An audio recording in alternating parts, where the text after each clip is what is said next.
Nanti kalau ada temannya biar nyusul nggak apa-apa. Oke, langsung saja tak mulai. Assalamualaikum warahmatullahi wabarakatuh. Waalaikumsalam warahmatullahi wabarakatuh. Waalaikumsalam warahmatullahi wabarakatuh. Waalaikumsalam warahmatullahi wabarakatuh. Waalaikumsalam warahmatullahi wabarakatuh. Oke. Sebelumnya terima kasih kepada teman-teman mahasiswa 2020 yang sudah menyempatkan waktunya untuk ikut UKM robotik ini. Nah, harapannya nanti teman-teman yang mau mengembangkan minat bakatnya atau skillnya di robotik ini bisa secara konsisten mengikutinya. Oke. Untuk kemarin waktu WP kan sudah dijelasin bahwa di robotik ini ada 3 divisi, yaitu elektrik, mekanik, dan program. Nah, untuk yang UKM di hari pertama ini kita akan belajar dulu tentang divisi elektrik. Mungkin di minggu selanjutnya nanti divisi yang lainnya mekanik dan programming.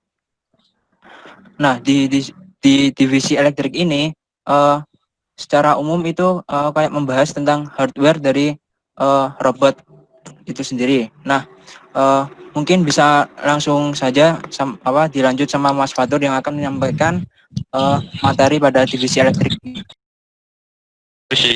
Introduksi Mas Aci. Oh iya. Sebelumnya sampean perkenalan dulu, Mas. Oh iya, belum perkenalan ya. Lupa.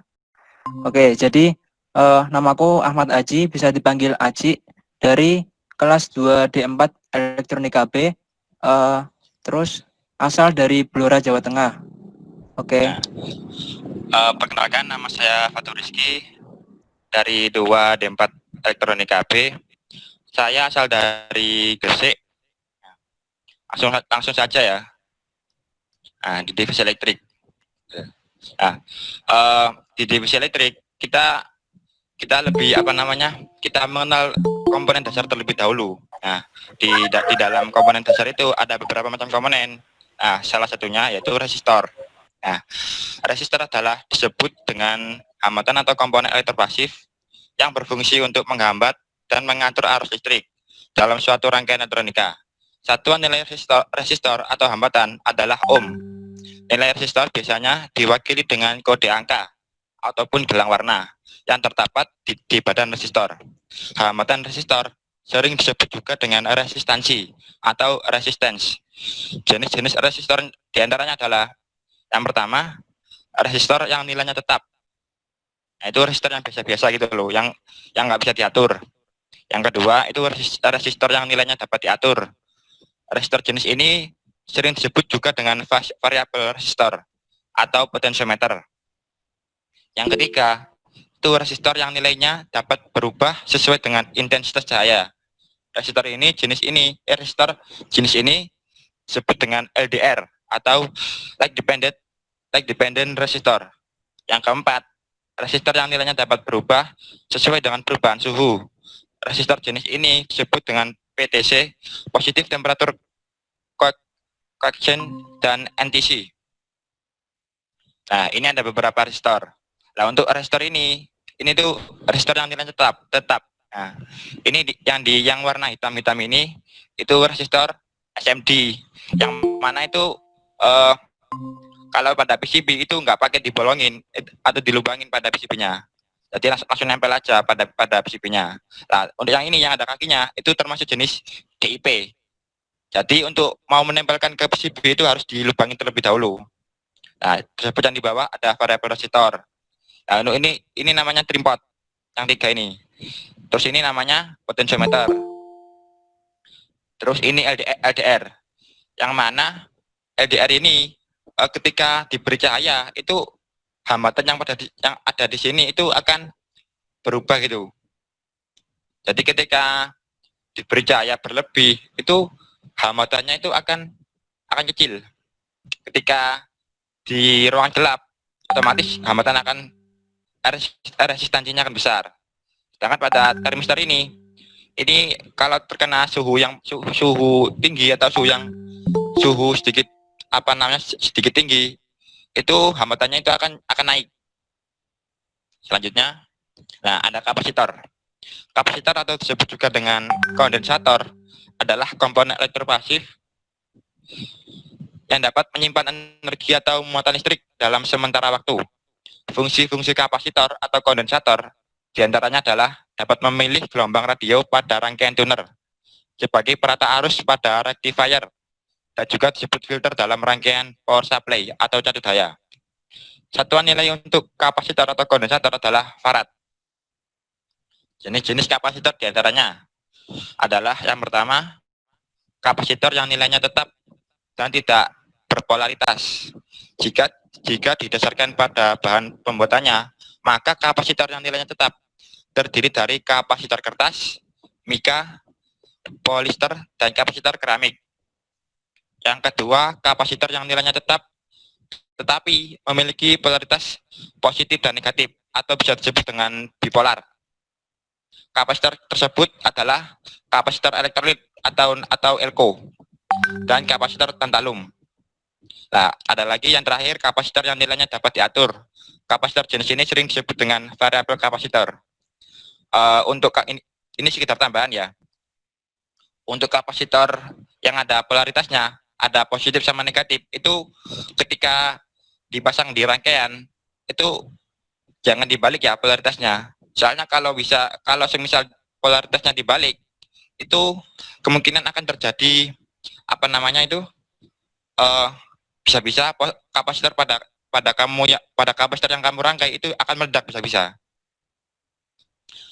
Terus ini gambarnya. Nah, ini kapasitor SMD. Ini kapasitor keramik ini. Terus ini kapasitor biasa ini variabel kapasitor. Lanjut saja. Next. Nah, ini ada induktor. Induktor atau disebut dengan koil atau kumparan adalah elektronika pasif yang berfungsi sebagai pengatur frekuensi, filter, dan juga sebagai alat koppel atau penyambung. Induktor atau koil banyak ditemukan pada peralatan atau rangkaian elektronika yang berkaitan dengan frekuensi seperti tuner untuk pesawat radio. Satuan induktasi untuk induktor adalah Henry. Jenis-jenis induktor diantaranya induktor yang nilainya tetap, yang kedua induktor yang nilainya dapat diatur, sering disebut dengan coil variable. Nah, ini gambarnya. Biasanya untuk induktor ini, biasanya itu digunakan kayak trafo gitu loh. Digunakan trafo juga bisa, terus digunakan kayak kebanyakan kalau induktor ini digunakan kayak trafo gitu kebanyakan kok. Terus ada dioda. Dioda ini banyak sekali macamnya. Nah, dioda adalah komponen elektronika aktif yang berfungsi untuk mengantarkan arus listrik ke satu arah dan menghambat arus listrik dari arah sebaliknya. Jadi, sebentar ya, kita kasih gambaran.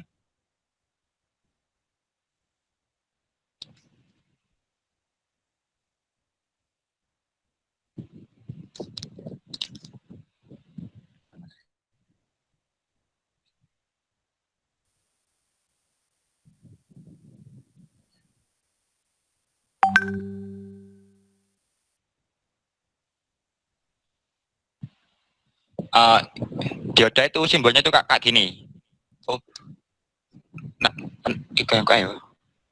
Nah, ini nanti saja saya jelaskan. Berdasarkan fungsi dioda terdiri dari yang pertama, dioda biasa atau dioda penyearah yang umumnya terbuat dari silikon dan berfungsi sebagai penyearah arus bolak-balik ke arus DC. Nah, ini biasanya ini digunakan pada rangkaian power supply. Yang kedua, dioda Zener yang berfungsi sebagai pengaman rangkaian setelah tegangan yang ditentukan oleh dioda Zener yang bersangkutan. Tegangan tersebut sering disebut dengan tegangan Zener atau nama lainnya itu tegangan breakdown. Terus yang ketiga, LED, light emitting dioda atau dioda emisi cahaya, yaitu dioda yang dapat memancarkan cahaya monokromatik. Yang keempat, dioda foto atau fotodioda, yaitu dioda yang peka dengan cahaya sehingga sering digunakan sebagai sensor. Kebanyakan dioda fotodioda ini itu warnanya hitam. umumnya sih gitu. Kemudian dioda Shockley atau SCR atau Silicon Control Rectifier adalah dioda yang berfungsi sebagai pengendali. Nah, untuk dioda Shockley ini, oh bukan sih, ya. Untuk yang keenam, dioda laser atau laser dioda, yaitu dioda yang dapat memancarkan cahaya laser. Dioda laser sering disingkat LD. Nah ini 7, dioda Schottky adalah dioda tegangan rendah. Nah kemarin aku pernah buat drone ya. Nah drone itu untuk mengatur kecepatan motornya itu aku gunakan dioda Schottky untuk mengatur apa namanya? Saya campur dengan dioda Schottky. Saya gabung dioda Schottky dengan dioda ini Shockley untuk mengatur kecepatan motornya. Nah, kemudian ada yang ke-8 itu dioda Varaktor. Adalah dioda yang memiliki sifat kapasitas yang berubah-ubah sesuai dengan tegangan yang diberikan. Lanjut. Nah, ini lambang simbol dari dioda. Nah, ini mau tak jelasin. Dulu.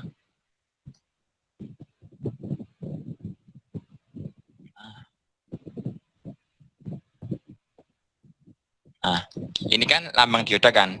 Nah, ini tuh kalau apa namanya arus mengalir ke sini.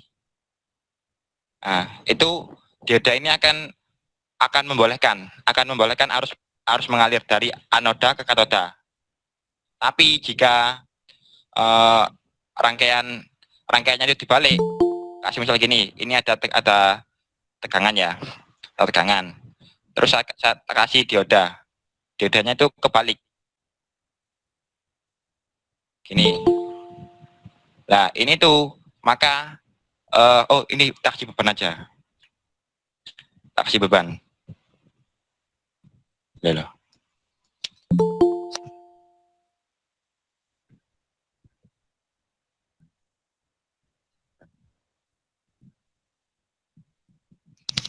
Nah, ini tuh arus yang mengalir pada resistor ini itu tidak akan kebaca.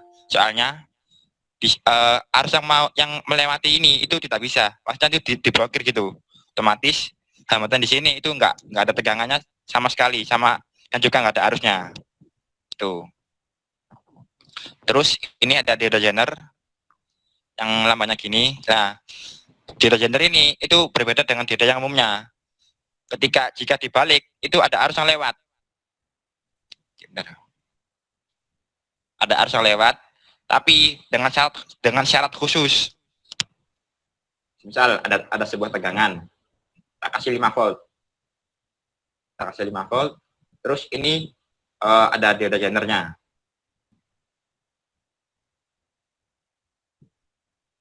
Dioda Zener, terus ini begini aja.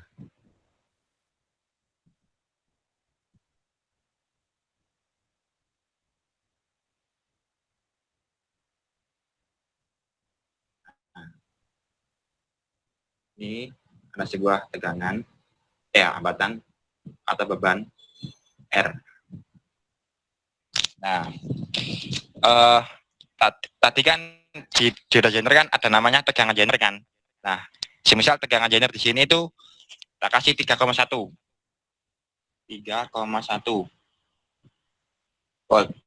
Nah, ketika arus yang melewati dioda Zener dengan tegangan melebihi tegangan Zener, maka beban di sini itu tegangannya itu ini. Nah, otomatis ketika tegangan input melebihi tegangan Zener, maka ada arus yang melewati sini. Jadi di sini ada arus yang melewati. Nah, otomatis ada arus yang lewat, otomatis hambatan di sini terkena arus juga. Arus. Tapi tegangannya di sini itu sama dengan tegangan ini 3,1. Nah, itu untuk dioda Zener. Kebanyakan untuk dioda Zener ini itu digunakan pada amplifier atau penguatan.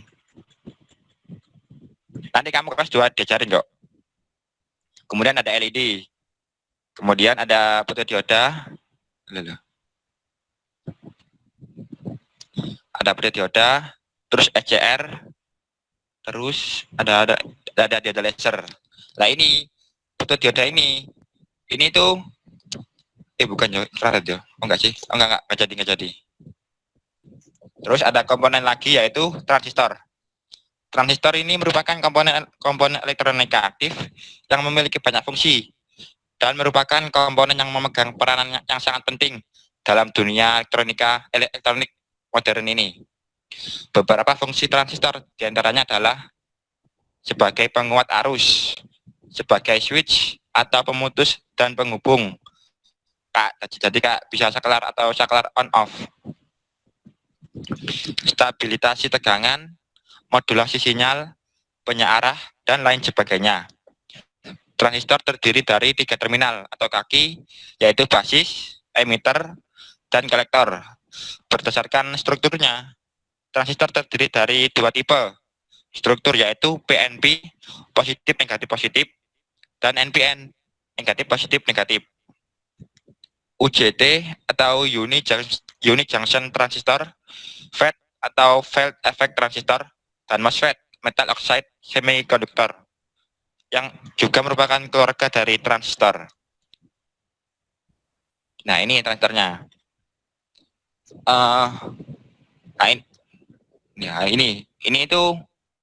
Ini itu apa namanya, komponen SMD-nya.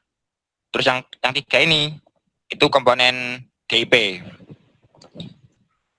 Lanjut aja langsung. Yang keempat, yang kelima, yaitu IC atau Integrated Circuit, adalah komponen elektronik aktif yang terdiri dari gabungan ratusan bahkan jutaan transistor, resistor, dan komponen lainnya yang diintegrasi menjadi sebuah rangkaian elektronika dalam sebuah kemasan kecil. Bentuk IC atau Integrated Circuit juga bermacam-macam, mulai dari yang berkaki 3 hingga ratusan kaki. Fungsi IC juga beraneka ragam, mulai dari penguat atau amplifier, switching, pengontrol, hingga media penyimpanan. Pada umumnya, IC adalah komponen elektronika dipergunakan sebagai otak dalam sebuah peralatan elektronika. IC merupakan komponen semikonduktor yang sangat sensitif terhadap ESD atau Electrostatic Discharge. Sebagai contoh, IC yang berfungsi sebagai otak pada sebuah komputer yang disebut sebagai mikroprosesor. Nah, ini nanti kamu kelas 2 itu akan diajari kok. Sebagai mikroprosesor yang terdiri dari 16 jutaan transistor, dan jumlah tersebut belum lagi termasuk komponen-komponen elektronik lainnya. Nah, ini gambarnya dan simbolnya.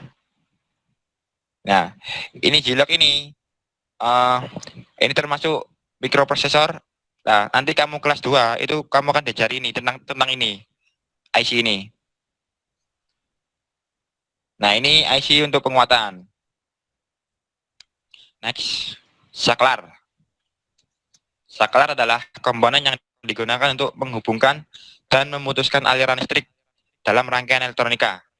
Saklar sering digunakan sebagai on-off dalam peralatan elektronika. Nah, ini. Nah, pada saklar juga itu kok ada yang apa namanya? Ini kan normalnya kan off. Ketika ditekan itu langsung on. Terus ada lagi push button yang normalnya on. Jadi ketika ditekan itu langsung off. Nah, langsung next saja. Relay. Nah, relay itu ya hampir sama sih kayak saklar. Fungsi dan jenis-jenis relay dalam bidang elektronika. Relay merupakan komponen elektronika yang dapat mengimplementasikan logika switch. Relay yang digunakan sebelum tahun 70-an merupakan otak dari rangkaian pengendali. Setelah tahun 70-an digantikan posisinya oleh PLC. Relay yang paling sederhana ialah relay elektromekanis yang memberikan pergerakan mekanis yang saat mendapatkan energi listrik. Secara sederhana, relay elektromekanis ini didefinisikan sebagai berikut. Alat yang menggunakan gaya elektromekanik untuk menutup atau membuka kotak saklar atau saklar yang digerakkan secara mekanis oleh daya energi listrik. Jadi gini, cara kerjanya itu kayak gini. Misal ya, ada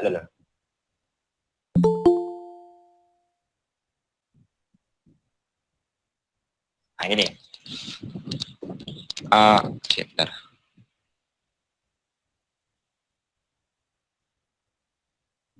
Loh.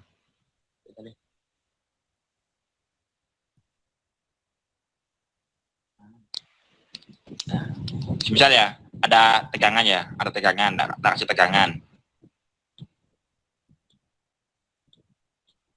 Tegangan, nah, ini tuh relay. Terus di sini tuh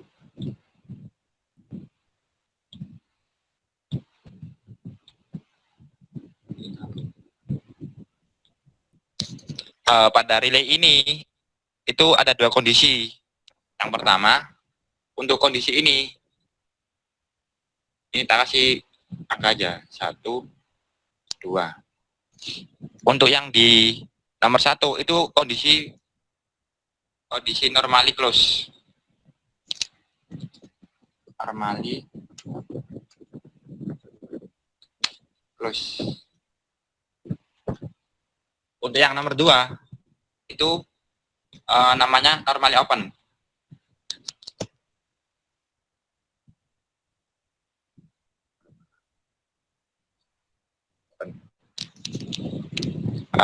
Ini kan masih belum apa namanya, ini kita kasih button aja.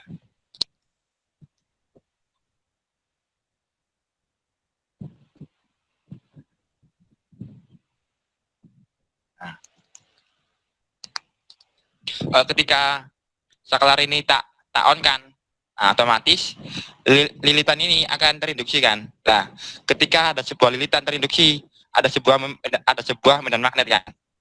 Nah, ini ada yang SMA kan. Nah, ketika kita di SMA itu kita dapat pelajaran fisika kan. Mungkin juga di SMA juga dapat kok. Nah, ketika ini terinduksi, ketika ini on, nah lilitan ini akan terinduksi, otomatis akan menghasilkan sebuah medan magnet. Nah, apa namanya, medan magnet itu akan menggerakkan ini. Nah, ini akan ditarik ke mendekati medan magnet. Nah, ini yang awalnya normally close di nomor 1 ini langsung menjadi off. Nah, yang nomor 2 yang normally open, yang awalnya itu tidak terhubung, otomatis langsung terhubung. Gitu. Langsung saja next.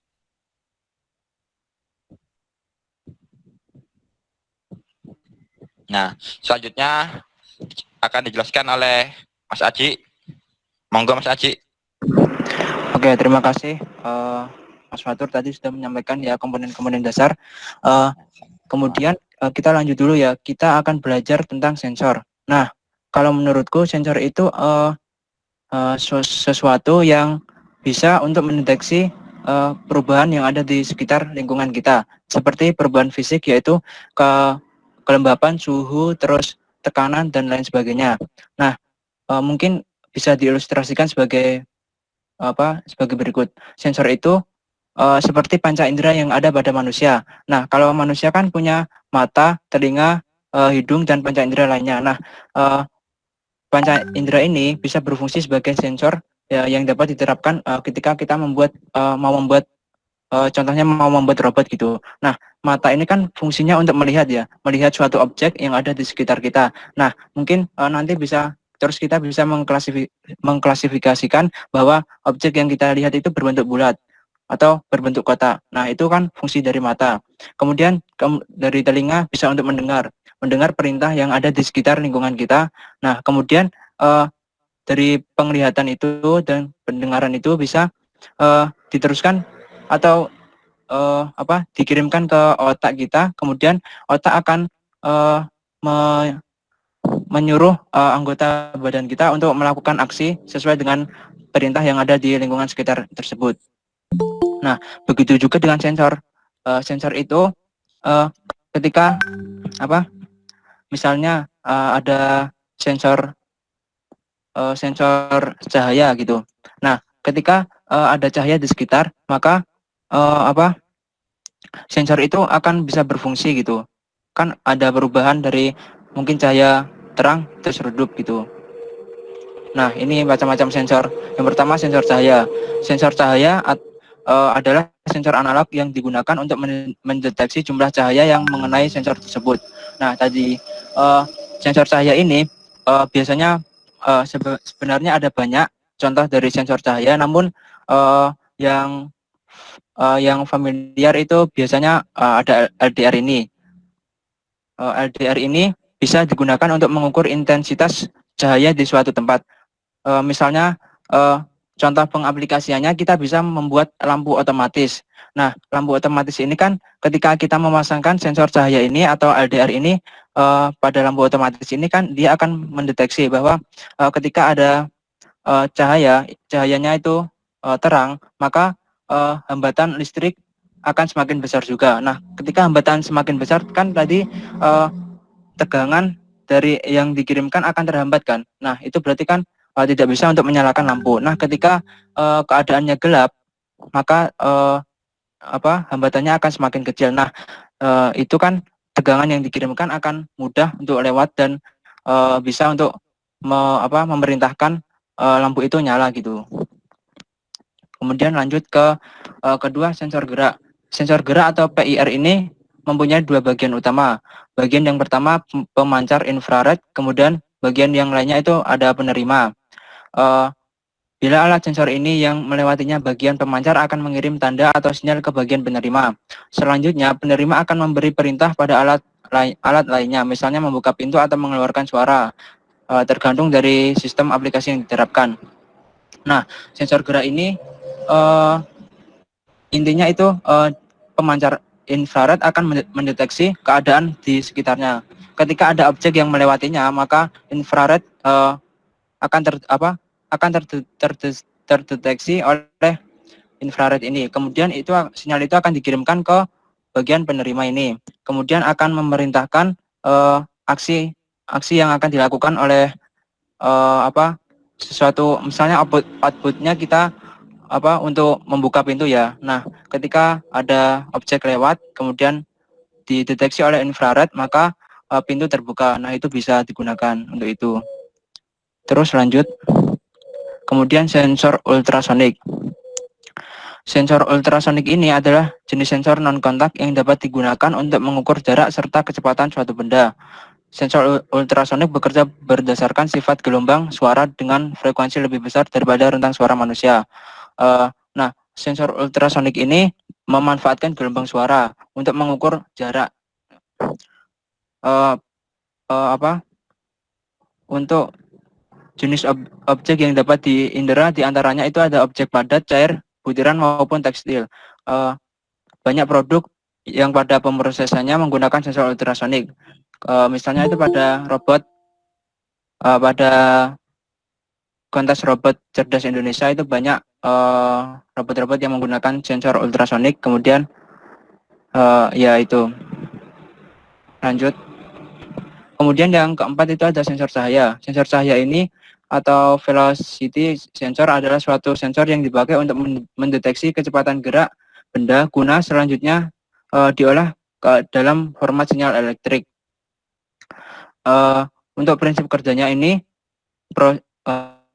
dari sensor kecepatan ini yaitu proses penginderaan sensor kecepatan adalah merupakan proses kebalikan dari sebuah motor, di mana sebuah poros atau objek yang berputar pada suatu generator bakal menghasilkan sebuah tegangan yang seimbang dengan kecepatan putaran objek. Kecepatan putar tidak jarang pula diukur dengan memakai sensor yang mengindera pulsa magnetis atau induksi yang timbul ketika medan magnetis terjadi. Lalu tegangan ini dikirim ke ECM. Kemudian, oh ya, sudah itu. Mungkin lanjut. Nah, ini tadi contoh dari sensor-sensor. Ada sensor cahaya itu LDR ini, kemudian sensor gerak itu bentuknya kayak ini, kemudian sensor ultrasonik ini yang nomor 3, sensor kecepatan kayak itu. Lanjut. Sekedar tambahan ya. Oh ya. Untuk sensor ultrasonik itu saya pernah mencoba pakai project menggunakan komponen ultrasonik. kita itu kan kita itu kan manusia kan ada batasan menerima frekuensi terbatas kan dari 2000 Hz sampai 20.000 Hz. Nah, pada sensor ultrasonik ini itu menggunakan frekuensi di atas 20.000 Hz. Oleh karena itu, kita itu sebagai manusia itu nggak dengar itu bahwa sensor ultrasonik ini itu mengeluarkan suara. Tapi semisal kayak kelelawar, hewan-hewan itu kalau ini dinyalakan itu akan terdengar bagi mereka. Bagi kita manusia itu tidak akan terdengar. Nah, itu saja. Sebelumnya ini saya mau itu ya. Saya ingin memberikan tahu bahwa untuk pertemuan berikutnya yaitu besok Senin tanggal 19 Oktober, saya harap pada adik-adik untuk bisa menginstal software ini, contohnya ini, menginstal software ini, software Proteus sama software Proteus atau software Eagle. Di sini kan yang kelas 1 kan udah dapat mata kuliah apa tuh namanya, gambar Dena ya, atau gambar sudah gambar teknik. Nah, itu kan, oh ya, gambar teknik, lupa aku. Nah, itu kan udah pernah dikasih kan, kayak disuruh pakai software ini kan. Nah, itu saya harap yang punya laptop itu di pertemuan besok dipersiapkan ya software Eagle software Eagle atau Proteus, atau software yang bisa membuat skematik sekaligus bisa membuat PCB-nya. Soalnya di pertemuan berikutnya itu mungkin materinya itu tak ajarin membuat skematiknya gitu, sekaligus desain PCB-nya. Ini selanjutnya mungkin tak perlihatkan nanti itu bisa dikasih instalannya aja biar mudah juga teman-teman. Oh ya, nanti tak kirim lat grup kok. Oke. Nggak dapat ya. Oh, kalau nggak dapat mungkin nanti di grup tak kasih linknya atau tak kasih instalannya. Nah, ini tak lanjutin ya. Ini aku mau memperlihatkan video cara bagaimana pembuatan PCB. Sebentar ya.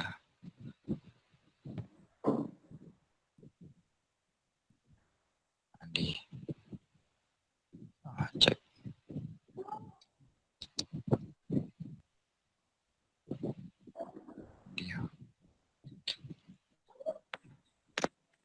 Nah, ini.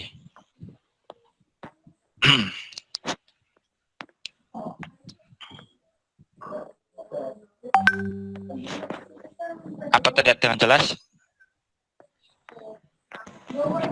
Sudah Mas, ya terlihat. Langsung saja.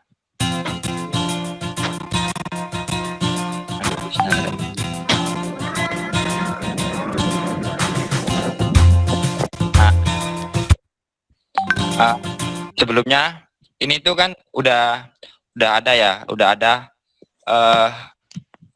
filenya, terus dicetak atau di print. Nah, di sini saya ingin dulu itu aku pernah buat PCB gitu. Ketika nyetak itu saya itu ngeprint terus saya fotokopi lagi. Nah, soalnya di tinta fotokopi itu lebih mudah nempel pada PCB polos daripada tinta pada print-printannya. Nah, itu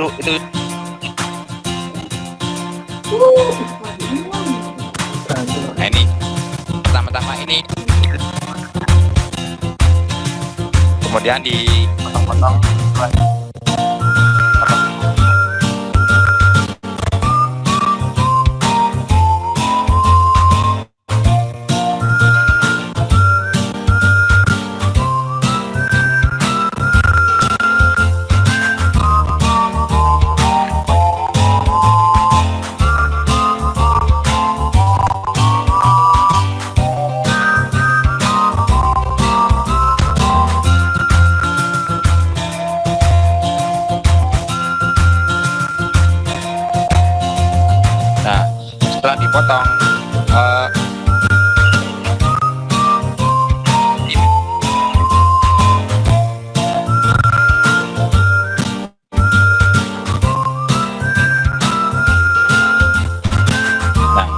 ukur menggunakan cutter, kemudian potong menggunakan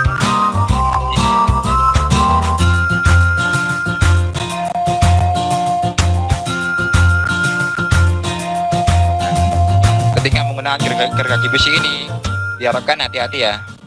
Dulu aku pernah kok terkena.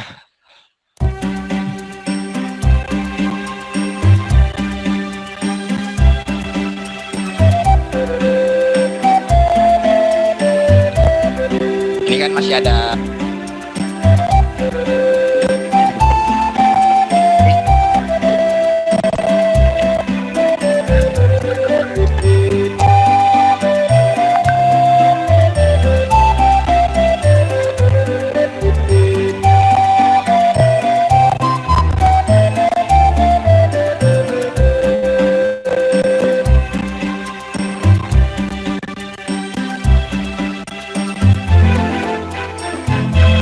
ya.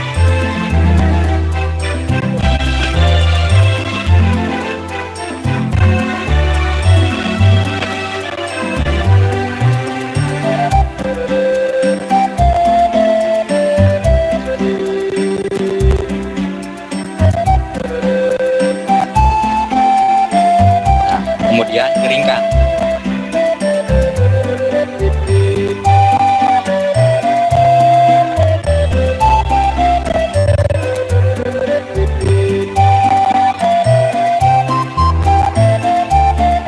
Setelah kering itu mereka yang PCB-nya itu dia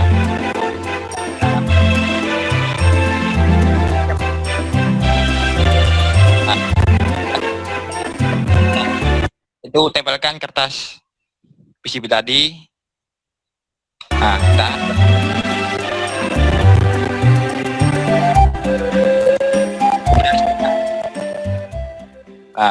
dulu aku itu nyetrika ini itu waktunya itu berkisar 15 menitan insya Allah. 15 menit.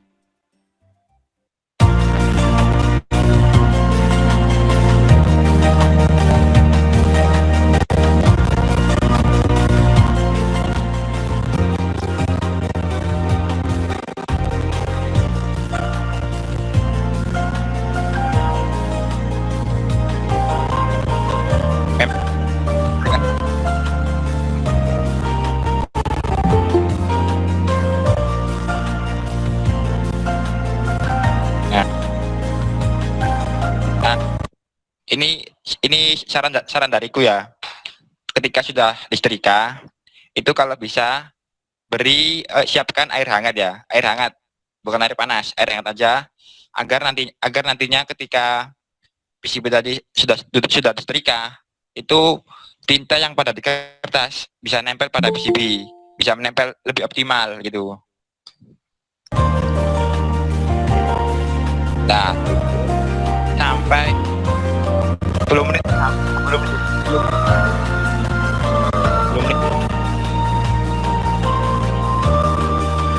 Nah, pada saat ini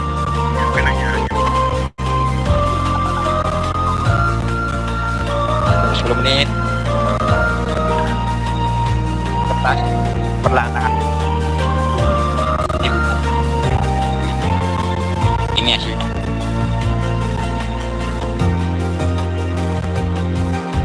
Dan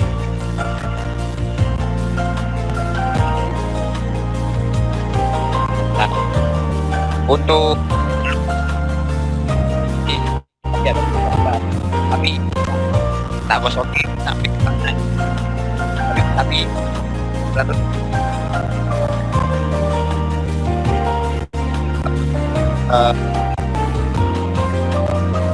kemudian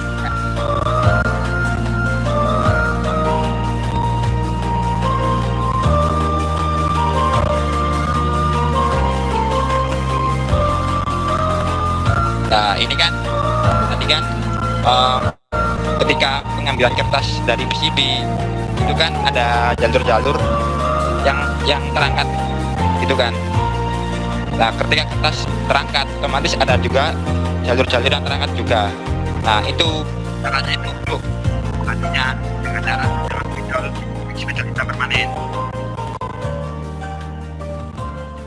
menggunakan struktur permanen.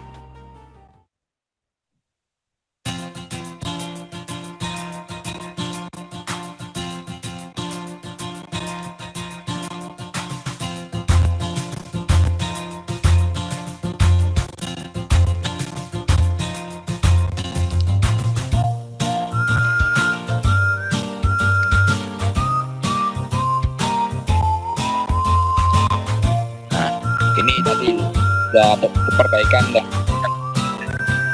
sudah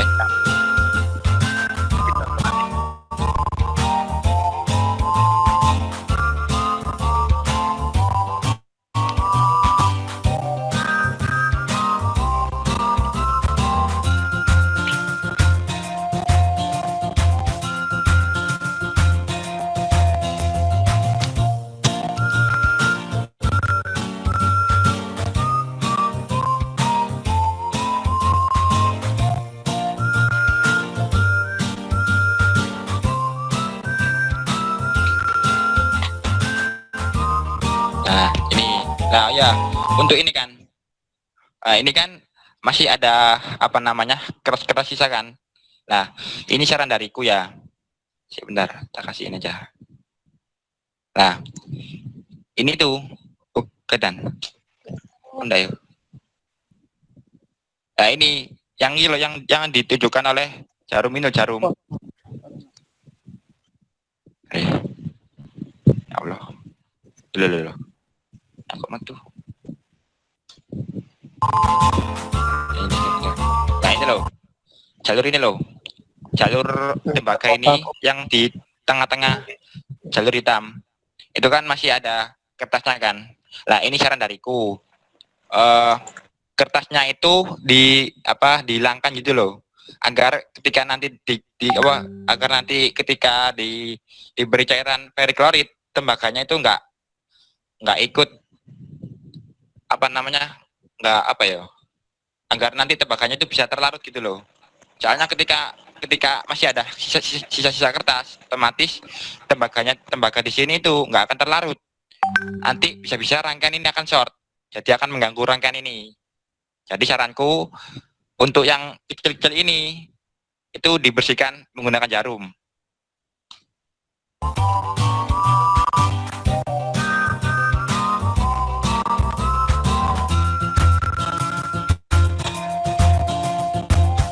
Itu yang dibersihkan itu yang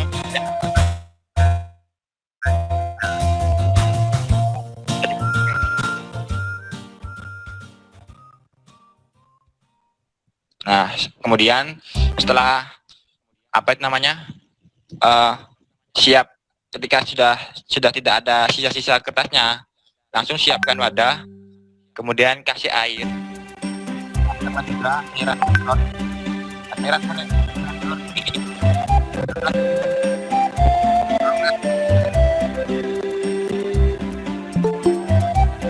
Jadi fungsinya tinta hitam itu maka pada sini agar nantinya tidak terkena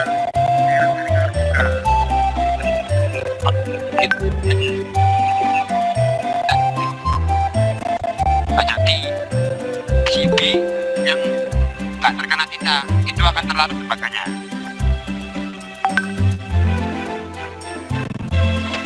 Oh ya, kalau saat penggunaan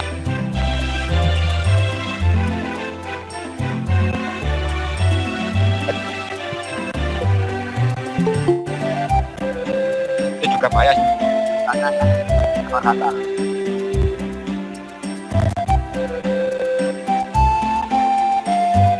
Nah, kalau ini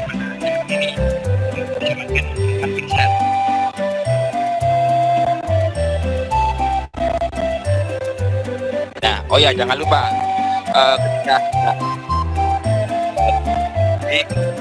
itu masukin, kalau bisa itu pipinya itu tenggelam. Setelah tenggelam itu pipinya itu digoyang-goyang apa ya banyak ini tembaganya agar benar. Soalnya ketika tidak digerak-gerakkan atau didiamkan, itu ada tembaga yang tidak terlarut gitu loh.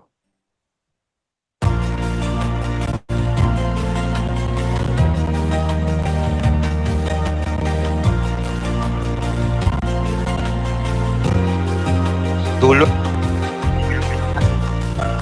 itu 30 menit maksimal tuh emang lama sih.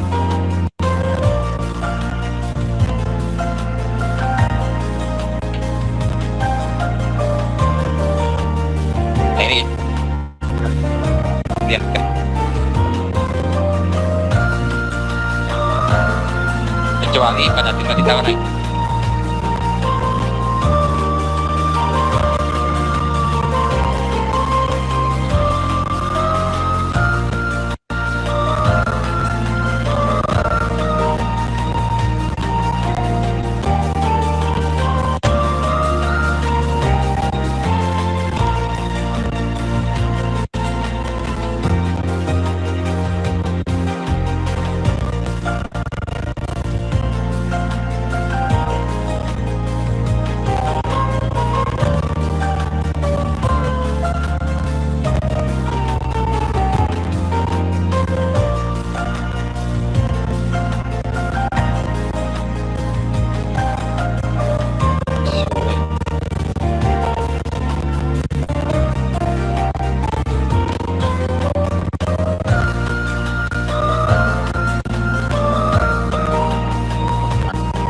Mungkin kemudian sekali lagi satu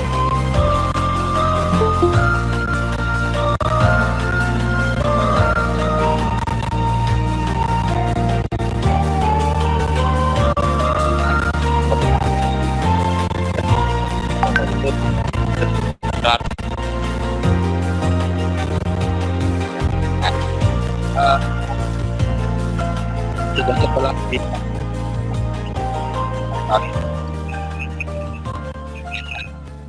kalau air ini itu ya air terserah sih, air hangat atau air lain juga nggak apa-apa,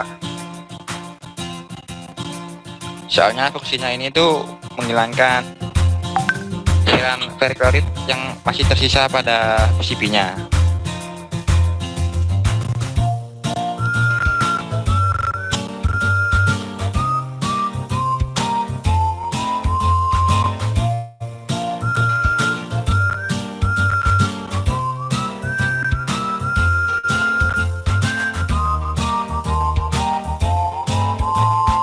Nah,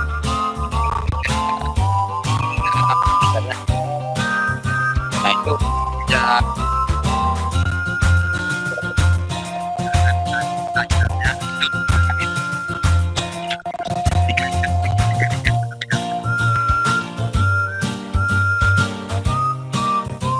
dinner tapi nggak tercampur sama air.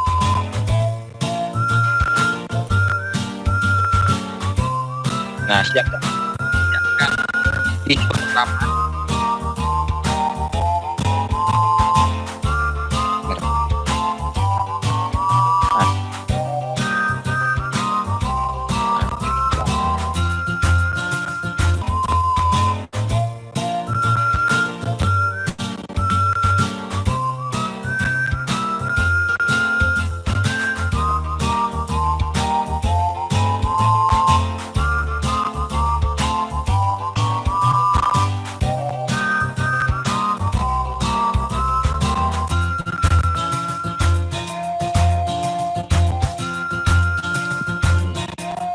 Nah, ini kan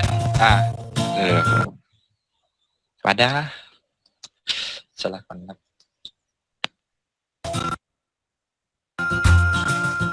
Nah, di sini kan ada titik-titik kan, kayak ini titik-titik ini, titik-titik ini,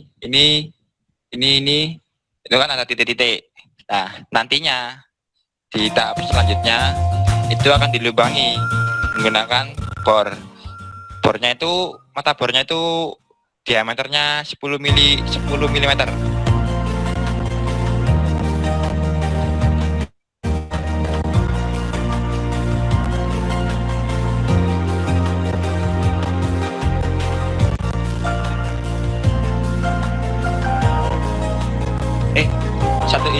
Maaf, 1 mm maksudnya.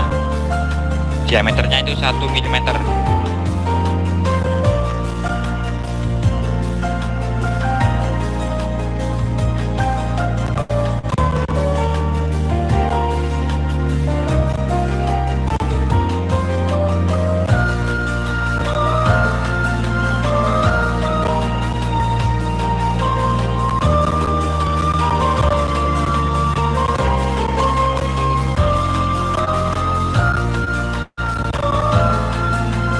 Untuk terakhir di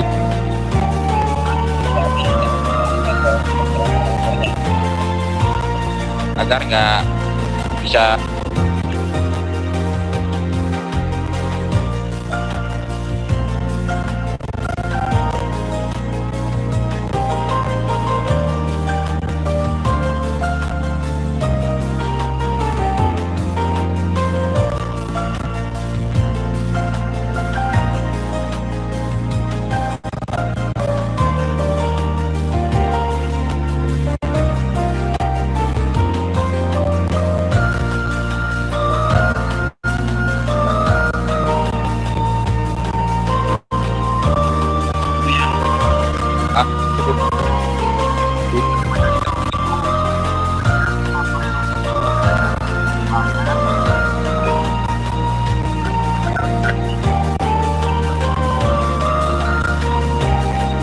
lainnya. Nah, ini masukan dariku ya. Kalau semisal kamu mau memberikan komponen DIP, tahu kan DIP? DIP itu komponen yang ada kakinya. Otomatis ketika kamu ingin memasang komponen DIP pada PCB ini, disarankan yang pertama itu dimasukin dari atas. Nah, ini kan tanggap ini tuh posisi atas. Yang di bawahnya itu yang ada tebakannya itu posisi bawah. Nah, untuk posisi atas itu dimasukin komponennya atau kakinya itu dimasukin ke sini ke lubangnya terlebih dahulu, kemudian disolder dari bawah. Bukan kebalik. Kalau komponennya itu dimasukin dari bawah, kemudian dikeluarkan dari atas, itu menurut saya sih nggak terlalu bagus sih. Soalnya nantinya itu resikonya sih bisa hubung singkat mungkin. Bisa nyenggol sama komponen lainnya. Kalau komponen SMD itu harus dari tembakannya langsung. Soalnya kan SMD kan nggak punya kaki. Nah, ini hasilnya. Nah, untuk SMD biasanya itu langsung dikasih solder ke tembakannya langsung. Karena komponen SMD ini. Nah, itu tadi materi pembuatan PCB. Ini selanjutnya tak perlihatkan video cara pembuatan line tracer. Iya, jangan bisa. Ini.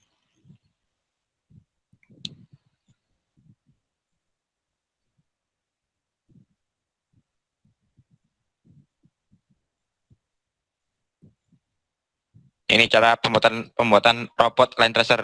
Biasanya robot line tracer ini itu digunakan di perlombaan. Di perlombaan kayak apa ya? Lomba-lomba gitu. Udah tahu tak? Apa nama itu robot line tracer? Kalau belum tahu nanti tak kasih tahu. Belum, Mas. Line follower kan Gimana? nggak? Belum mas. Ya, line follower atau line tracer. Udah tahu semuanya tak? Siap sudah. Sudah mas. Sudah. Sudah mas. Sudah. Mas. Oh. Ya udah, langsung tak perlihatkan videonya ya. Jadi teman-teman, kita sekarang mulai dengan mengenal komponen. Tempat kita menyimpan komponen itu disebut PCB atau printed circuit board. Ada dua tipe PCB. Yang pertama PCB titik atau dot. Jadi isinya hanya lingkaran tempat menyimpan solder, tempat menyimpan komponen dan tempat solder.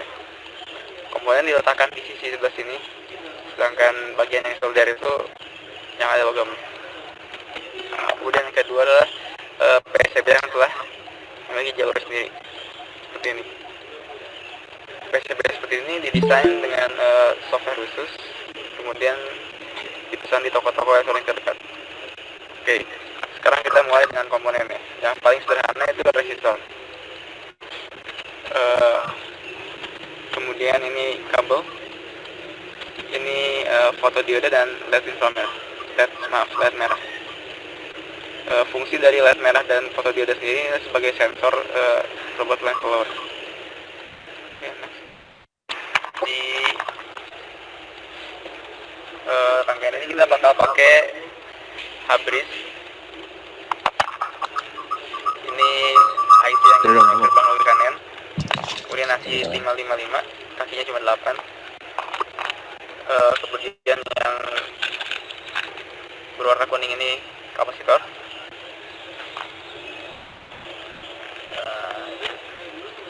Ini dioda.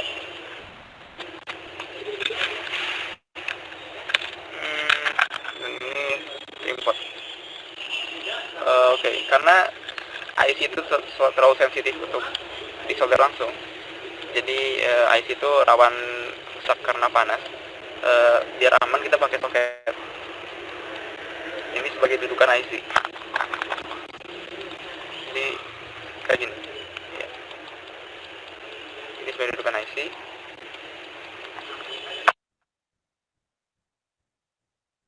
Oke teman-teman, jadi sebelum kita merangkai Di sini itu udah tahu apa itu breadboard. Udah Mas. Oh, udah tahu. Oh ya udah. Langsung saja ya. rangkaian di PCB, sangat dianjurkan sekali untuk memakai breadboard. Ini pengujian yang semi permanen ya. Jadi breadboard ini rangkaian pengganti PCB, di mana kita tidak harus mensoldernya, hanya untuk mengetes jalannya rangkaian saja. Panel-panel ini yang bagian tepi ini dan ini itu terhubung secara horizontal, kecuali bagian tengah. Makanya kita pakai kabel untuk menghubungkannya. Dan bagian-bagian yang tengah seperti ini dia terhubung secara vertikal. Kita mencoba rangkaian-rangkaian di breadboard. Satu hal yang perlu diperhatikan ialah kita tidak perlu menekannya terlalu keras, karena mungkin akan merusak kedudukan yang ada di breadboard itu sendiri. Cara memasangnya hanya tinggal diletakkan begitu saja dan tekan pelan-pelan. Oke. Dalam keadaan seperti ini IC proses pasang. Sekarang seperti yang kita bilang tadi, kita ingin coba menghubungkan misalnya resistor ini dengan kaki sebelah sini. Dan karena blok ini terhubung secara vertikal, dia dihubungkan dengan kaki yang vertikal. Rangkaian seperti ini menjamin kaki ini terhubung dengan resistornya.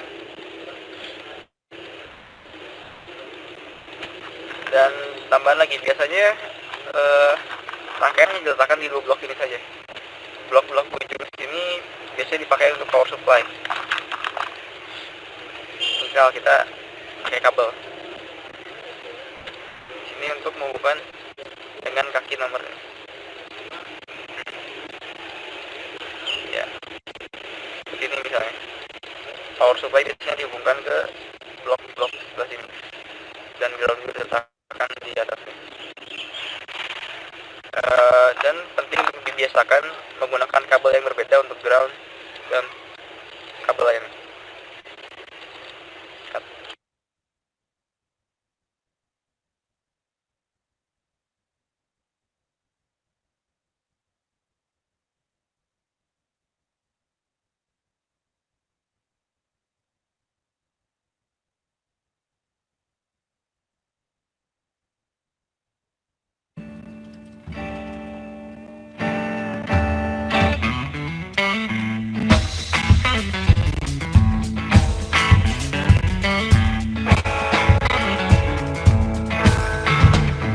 Nimble dance, graceful as smoke, quick on my feet.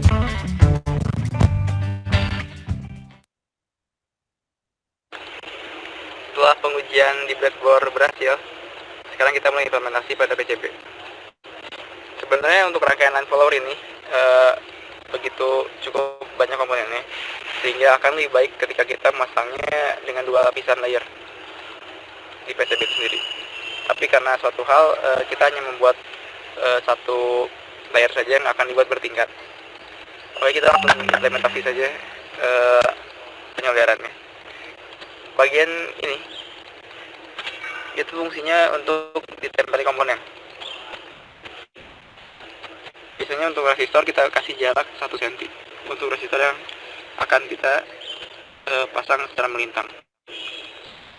Cara menyolder dia dimasukkan ke sini, kemudian kaki komponen akan nampak di lapisan timahnya. Cara pertama paling simpel ya membengkokkan kakinya terlebih dahulu. Kenapa ini perlu dibengkokkan? Ini supaya menahan resistor di tempatnya semula. Karena kita tidak mungkin memegang resistor itu ketika dalam keadaan menyolder. Jadi ini berfungsi sebagai penahan.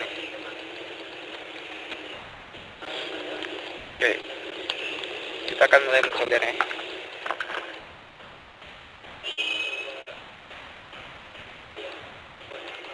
Ini kita pakai timah, dan ketika soldernya cukup panas, kita hanya perlu menempelkan timahnya di titik penyolderan saja, kemudian tempel soldernya.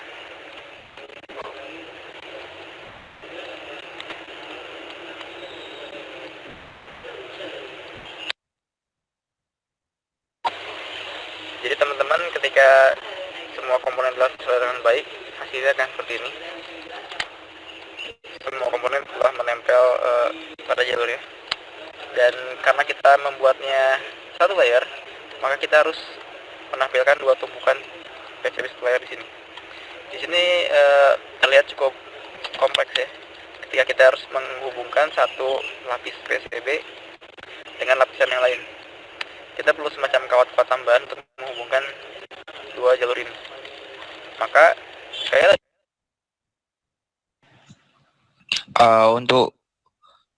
untuk apa namanya, project ini itu full semua pakai bahan elektrik, nggak tercampur pakai. Biasanya kan ada yang pakai apa namanya itu Atmega atau Arduino. Nah itu terus kemudian di coding. Sedangkan pada rangkaian ini itu full pakai IC. Jadinya itu yang mengatur ini tuh menggunakan H-bridge atau IC jembatan H.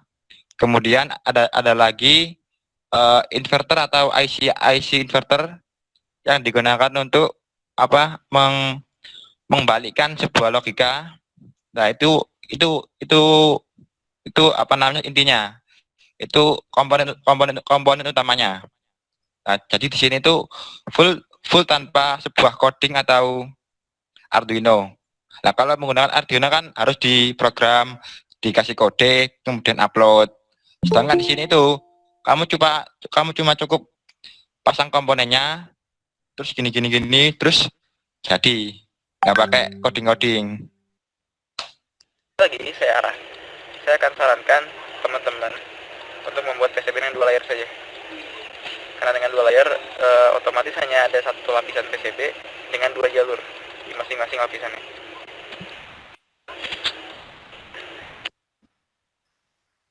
Jadi setelah sebuah rangkaian selesai dirangkai di atas PCB, kita harus mempersiapkan bagian dasar dari flight follower ini. Di sini kita pakai PCB polos untuk menyimpan roda dan gearbox dan precursor. Ini gearboxnya, ini precursor. Gearbox ini berfungsi untuk menggerakkan robot ke depan atau ke belakang saja. Sedangkan precursor ini yang memiliki kita jadi kebebasan tak berhingga, memudahkan memungkinkan robot untuk bergerak atau berbelok ke segala arah. Kan sekarang masih kuliah loh. Di rangkaian ini kita hanya perlu solder dan perangkat saja. Bor dan perangkat saja. Bor untuk melubangi bagian PCB polos ini, dan perangkatnya berfungsi sebagai perangkat rangkaian. Jadi dia nggak akan jatuh. Ini. Dan hubungkan dengan kabel-kabel yang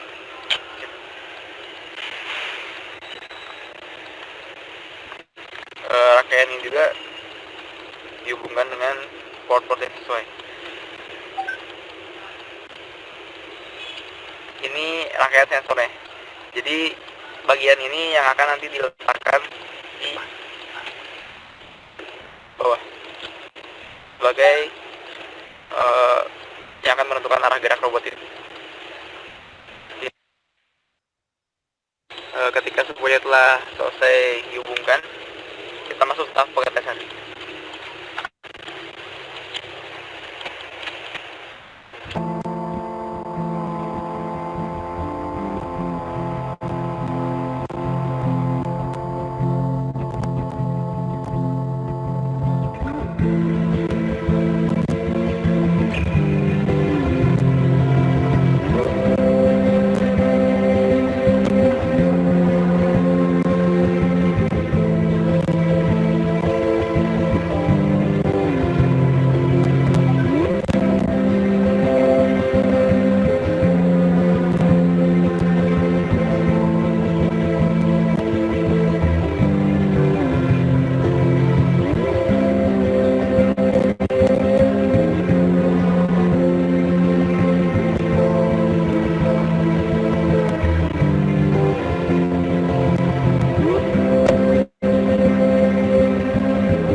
Ya, itu hasil dari project Land Tracer yang dapat apa namanya, yang dapat berjalan atau yang sudah jadi.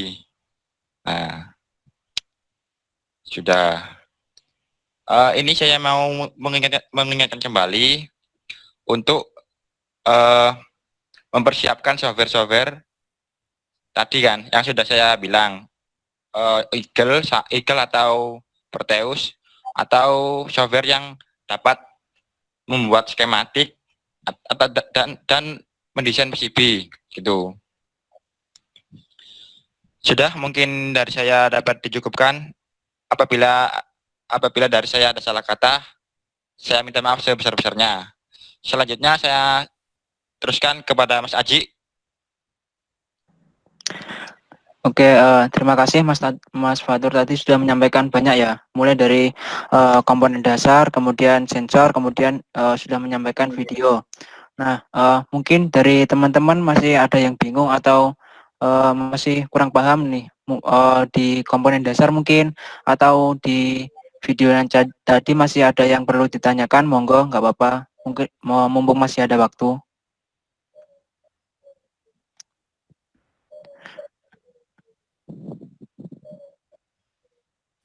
Izin bertanya, Mas.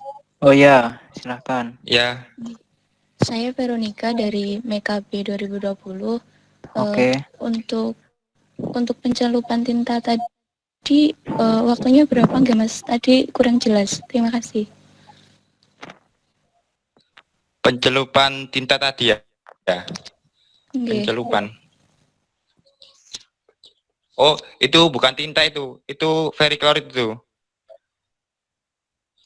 Ketika pas udah dikasih vericlorid, itu kan sekaligus, gini.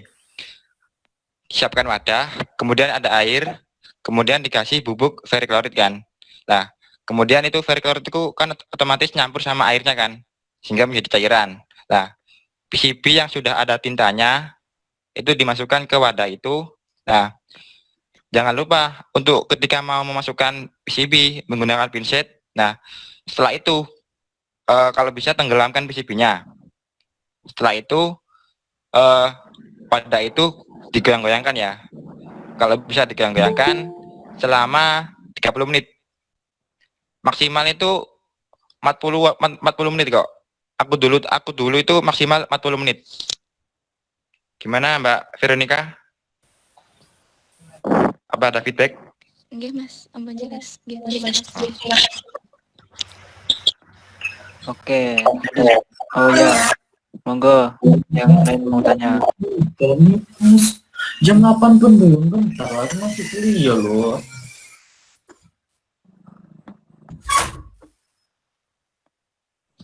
Gimana yang lain? Kalau nggak ada bisa dicukupkan Mas Haji. Gimana? Saya mau bertanya mas. Belum. Oh ya, monggo izin monggo bertanya, Mas Tegar, Mas Oh Tegar. iya, monggo. Adik Tegar. Saya Tegar dari ini komputer mau bertanya hasil dari input sensor itu berupa biner atau yang lainnya mas? Nanti kalau Input dipakai itu. sensor yang apa? Sensor yang apa ini? Apa dulu? Oh semuanya itu berbeda-beda ya mas? Oh, beda. Oh Kalau tadi ya apa namanya? Sensor fotodioda. Nah, itu kan kalau kena apa namanya? Oh gini, tak tunjukin aja. Nah, ini. Mana ya? Nah, kayak gini kan. Ini kan ada sensor fotodioda sama infrared atau LED. Nah, ini kan tak jadikan satu ya. Kita kasih gambar aja. Kasih gambaran. Oke,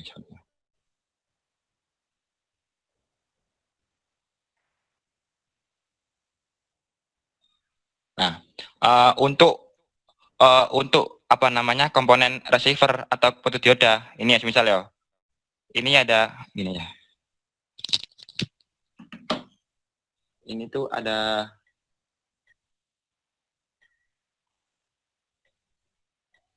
apa fotodioda. Terus ini juga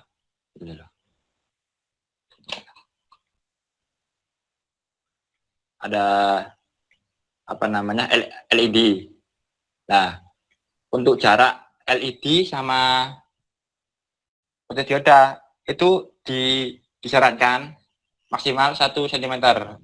Soalnya kan gini, ketika ada garis hitam, misal ya, ini ada garis hitam. Nah, terus ini ada line tracer-nya. Line tracer.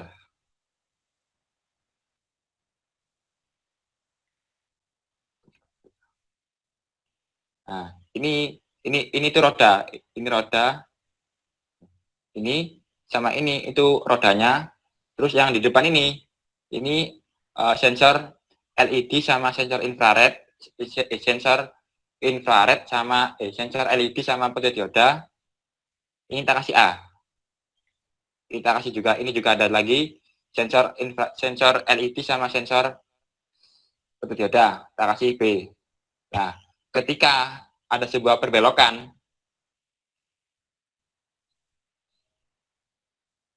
nah, ketika belok sini loh, mau belok, lah, otomatis yang terkena apa namanya, ini kan garis hitam kan. Oh ya, tak kasih prinsipnya terlebih dahulu aja. Prinsipnya ini gini kan, ini kan LED kan, LED kan pasti mancar cahaya kan, ya cahaya. Ketika terkena cahaya warna putih itu apa ya sih, bentar. Mantul. Oh ya, mantul. Nah, ketika ada apa namanya permukaan putih, lah itu cahaya dari LED itu akan mantul terus mengenai apa itu namanya fotodioda. Otomatis di sini tuh akan berlogik pada fotodioda akan berlogik 0. Jadinya tuh nggak ada sebuah ada kondisi gitu loh, nggak ada kondisi. Tapi ketika di sini ada permukaan warna hitam, nah di sini hitam, otomatis di sini itu nah kan warna hitam kan itu kan sulit warna hitam kan menyerap cahaya kan, otomatis kalau memantulkan cahaya itu nggak terlalu banyak sih, otomatis akan diserap cahayanya. Jadi fotodioda itu nggak menerima sebuah cahaya, otomatis akan berlogik 0. Nah, ketika ini berlogik 0 atau ketika fotodioda terkena permukaan hitam, otomatis akan berbelok. Nah, titik A terkena kondisi atau langsung berlogik 0 pada fotodiodanya. Kemudian ini gear ini akan berubah arahnya, atau kalau bisa itu kecepatan arahnya itu akan melambat. Ini kita kasih kecepatan roda A, ini kecepatan VB. Nah, kecepatan roda A akan melambat, kecepatan B akan cepat, otomatis akan berbelok. Itu. Begitu juga dengan yang ini, yang belok ke kanan. Nah, ini kita hapus. Nah, ketika di sini, nah fotodioda pada titik B akan berlogik 0, yang di titik A akan berlogik 1. Soalnya nggak terkena kondisi sebuah permukaan garis hitam. Otomatis kecepatan pada roda B itu akan melambat, kecepatan roda A itu juga akan meningkat, sehingga bisa berbelok ke kiri. Itu aja sih yang dapat saya sampaikan. Apa ada pertanyaan lagi? Bisa Mas, paham ya. Gimana yang lain? Saya Mas. Ya. Perkenalkan nama saya Muhammad Taufik Prasetyo dari D4 LKB Mas. Mohon izin bertanya. LKB. Tadi yang IC DIP itu apa aja ya Mas ya? Soalnya di saya agak putus-putus suaranya Mas. Terima kasih. Oh, IC DIP itu ada banyak sih. Oh, ini tanggap itu ya, pertanyaan terakhir ya. Soalnya ini saya mau ada acara kok. Nih, untuk IC DIP itu ada banyak. Kalau pada project Land Tracer ini, itu IC-nya itu menggunakan IC jembatan H bridge, atau nama lain IC-nya itu L296N. Nah, IC DIP itu apa? IC DIP itu IC yang ada kakinya. Nah, tapi kalau IC SMD itu IC yang kayak apa namanya? Itu loh. Yang kayak gini. Ini bukan kaki sih. Gini, kakinya itu kecil gitu, kecil sekali. Ini kayak IC Atmega gitu loh, IC Atmega atau microcontroller. Ini IC SMD, ini IC DIP yang ada kakinya ini. Kakinya panjang. Nah, kalau menggunakan IC itu disarankan menggunakan soket. Gimana Afif? Ada feedback? Kalau untuk project yang land follower tadi ya Mas, itu Ya. IC apa aja Mas? Kayaknya ini. kakaknya nyebutkan 555 atau apa itu Mas? Oh, ini ada kok. Aku punya kok. Nah, tak update aja.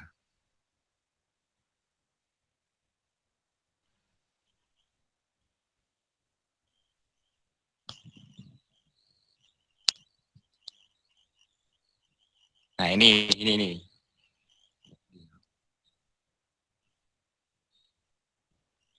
Oh, tak ada sih. Dulu.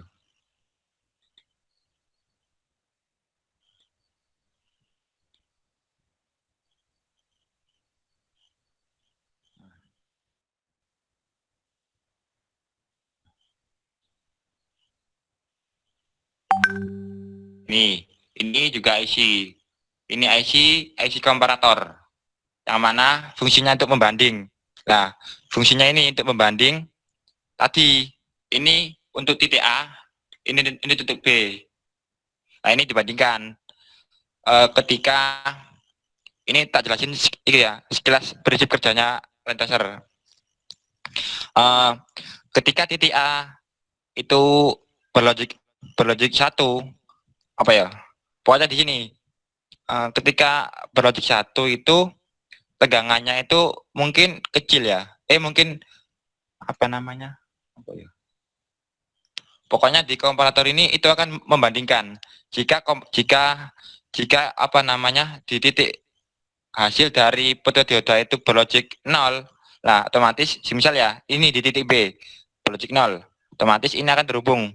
Jadi ini dijadikan groundnya atau dijadikan 0, ini 0, ini 1. Jadi kebalik itu loh, kebalik. Tapi jika 1-1, loh mas ini kok ada 2 cabang mas, langsung kayak gini loh, langsung nyabang gini. Nah itu gimana mas? Nah untuk itu digunakan IC ini,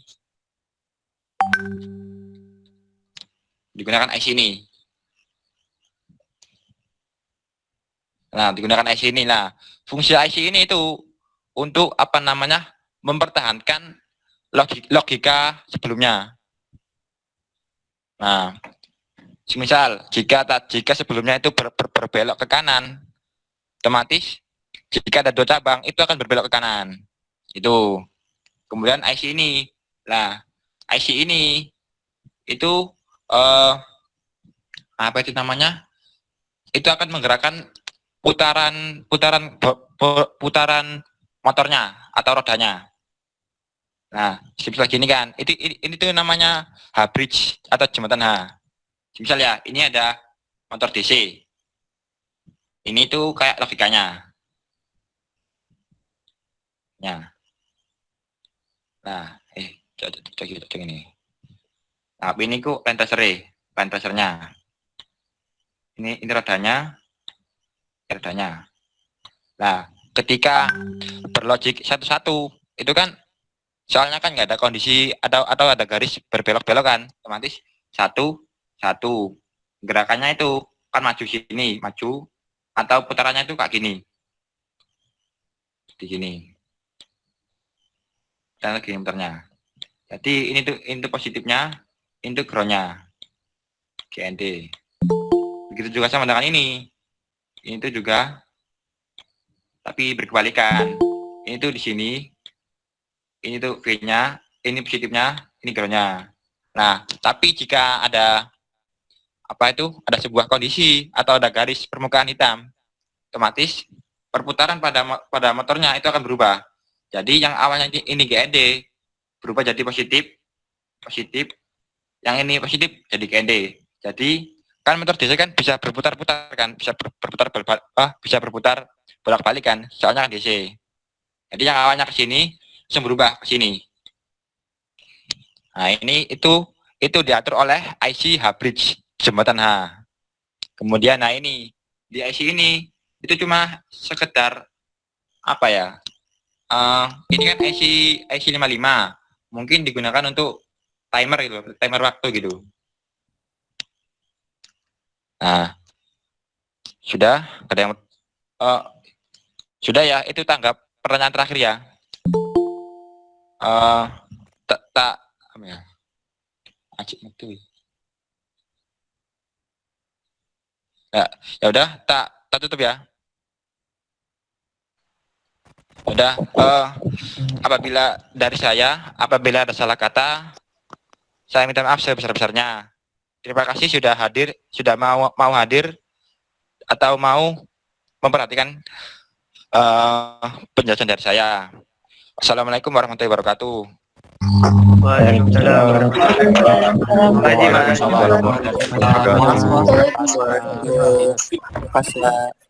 Waalaikumsalam.